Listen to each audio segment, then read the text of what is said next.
लाल मैनवा उड़ गईले अटारी से, पिजड़ा बंद केवाड़ी के न। हमरे लाल मैनवा उड़ गईले अटारी से, पिजड़ा बंद केवाड़ी से न।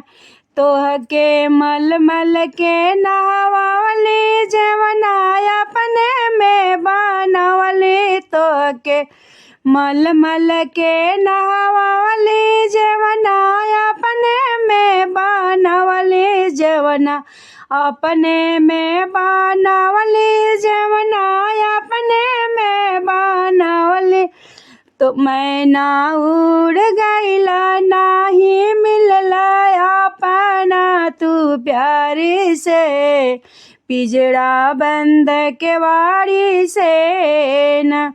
मैना उड़ गईला नाही मिलला अपना तू प्यारी से, बंद के पिजड़ा बंद केवाड़ी से न।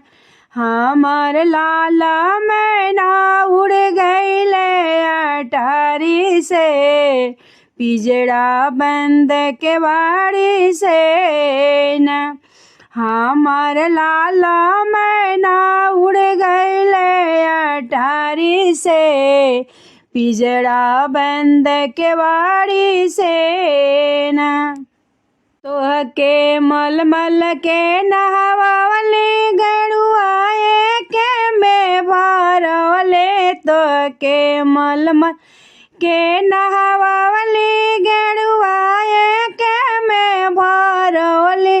तू त छोड़ के उड़ला अपना तू प्यारी के, बंद दरवाजा केवाड़ी के ना। तू त छोड़ के उड़ गईला अपना तू प्यारी के, पिजड़ा बंद केवाड़ी के ना।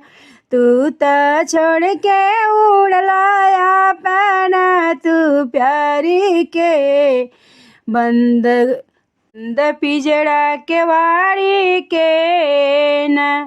लाल मैना उड़ गईले हमारी अटारी से, बंद दरवाजा केवाड़ी के न। ये तो लाल मैना उड़ गईले अटारी से, पिजड़ा बंद केवाड़ी के न। तोहके मलमल के नहवावली बिड़वाए के में जोड़वली, तोहके मलमल के नहवावली सजियाए के पाडस। तू त छोड़ के उड़ गईला अपना तू प्यारी के, बंद पिजड़ा केवाड़ी के ना। तू त छोड़ के उड़ गईला अपने प्यारी के, बंद दरवाजा केवाड़ी के ना।